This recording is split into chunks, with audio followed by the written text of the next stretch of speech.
Tahun 2011, Putri baru saja menyelesaikan pendidikannya sebagai bidan. Tugas pertamanya membawanya ke sebuah desa terpencil di Sukabumi. Jalan menuju desa itu terjal dan berbatu, membuat perjalanannya semakin sulit. Setibanya di sana, Putri kebingungan mencari tempat tinggal yang sudah disediakan. Beruntung, beberapa warga membantu dan menunjukkan sebuah rumah kosong yang letaknya cukup strategis. Rumah ini sudah kosong selama 10 tahun, ujar seorang ibu dengan nada ragu. Mendengar itu, bulu kuduk Putri meremang. Bangunannya memang masih kokoh, terdiri dari 3 kamar dan sebuah ruang tamu yang bisa dijadikan tempat praktik. Meskipun perasaan tidak enak mulai menghantuinya, ia sadar tak punya pilihan lain. Kontrak sudah ditandatangani, dan mencari rumah lain hanya akan membuang waktu. Saat bersilaturahmi ke rumah warga, seorang ibu berkata, "Semoga betah ya, Bu Bidan." Sebelumnya, yang tinggal di rumah itu tidak ada yang tahan lama. Putri hanya tersenyum, mencoba mengabaikan firasat buruk yang mulai muncul. Namun, takdir berkata lain. Minggu pertama berlalu tanpa kejadian aneh. Namun, di minggu kedua, sesuatu mulai terasa janggal. Siang itu, saat sedang melayani pasien, Putri melihat buku catatannya bergeser sendiri di atas meja. "Ah, mungkin aku lupa menaruhnya dengan benar," gumamnya, berusaha meyakinkan diri. Namun, kejadian berikutnya lebih mengerikan. Saat malam tiba, terdengar ketukan pelan di pintu rumahnya. Awalnya biasa saja, tapi semakin lama semakin keras. Dengan perasaan was-was, Putri membuka pintu. Tidak ada siapapun. Jantungnya berdegup kencang. Ketakutan, ia akhirnya menghubungi seorang kader desa untuk menemaninya malam itu. Namun, gangguan tak berhenti. Pukul 3 pagi, suara ketukan kembali terdengar. Kali ini disertai bunyi kerikil yang dilempar ke jendela. Putri hanya bisa pasrah dan berharap gangguan ini segera berlalu. Suatu malam, Putri mendapat panggilan untuk membantu persalinan. Ia berangkat bersama seorang pengemudi motor dan seorang pria yang membawa obor di belakang mereka. Saat melewati hutan yang sepi, lampu motor tiba-tiba padam. Angin dingin bertiup kencang. "Pak, jangan tiup obornya," seru Putri. Pria di belakangnya terdiam. "Bu Bidan, saya tidak meniup apapun," jawabnya dengan suara bergetar. Perasaan tidak nyaman semakin kuat. Tiba-tiba, di kejauhan, Putri melihat sosok bergaun putih dengan rambut panjang. Wajahnya samar-samar. Setiap kali Putri mendekat, sosok itu bergerak menjauh.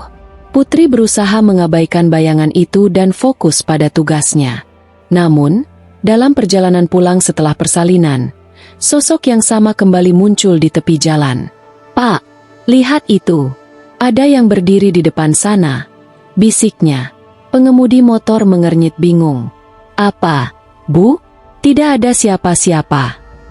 Putri menelan ludah. Apakah ia satu-satunya yang bisa melihatnya? Gangguan semakin sering terjadi. Gelas di dekat dispenser tiba-tiba jatuh sendiri. Helm di rak motor bergeser tanpa sebab.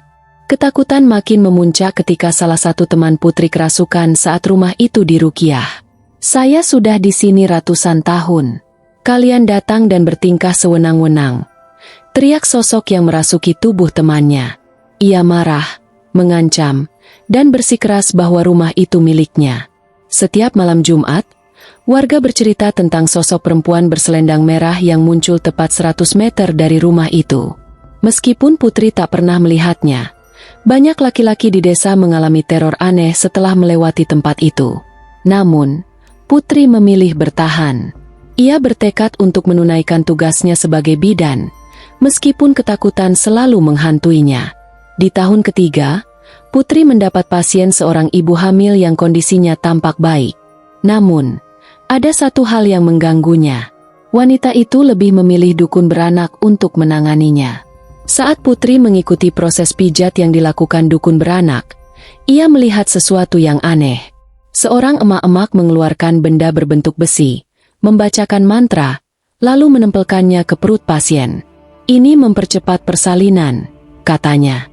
Putri hanya bisa mengangguk, meski hatinya dipenuhi keraguan. Semakin mendekati waktu persalinan, sikap ibu hamil itu berubah aneh.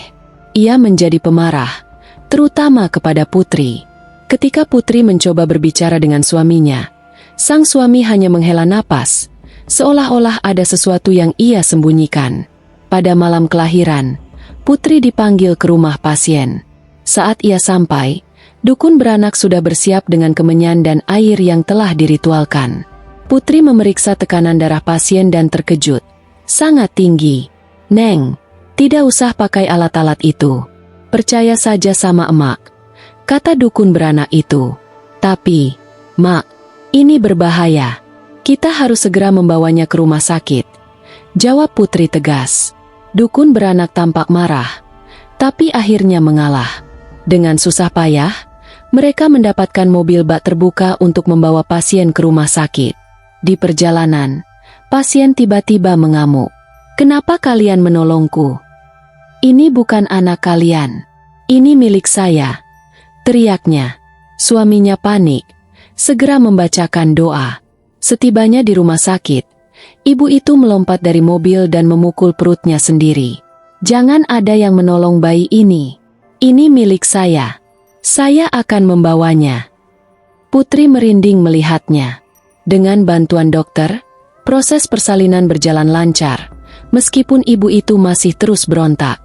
Saat bayi lahir, dukun beranak masuk dan bertanya, "Laki-laki atau perempuan?" "Perempuan," jawab Putri. Dukun beranak menatap ibu yang baru melahirkan, lalu mengeluarkan benda pusaka dan menempelkannya ke keningnya. Perlahan, ibu itu lemas, napasnya tersengal. Beberapa saat kemudian, ia membuka mata.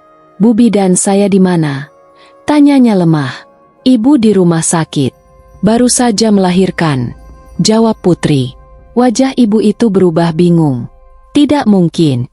Terakhir yang saya ingat, saya berada di rumah dan seseorang menyiksa saya. Makhluk tinggi besar, bertaring, dengan dada telanjang. Dia ingin membawa saya pergi." Putri terdiam. Dinginnya ruangan rumah sakit tak sebanding dengan hawa dingin yang kini menyelimuti tubuhnya. Malam itu, Putri sadar, ada hal-hal yang tidak bisa dijelaskan oleh logika.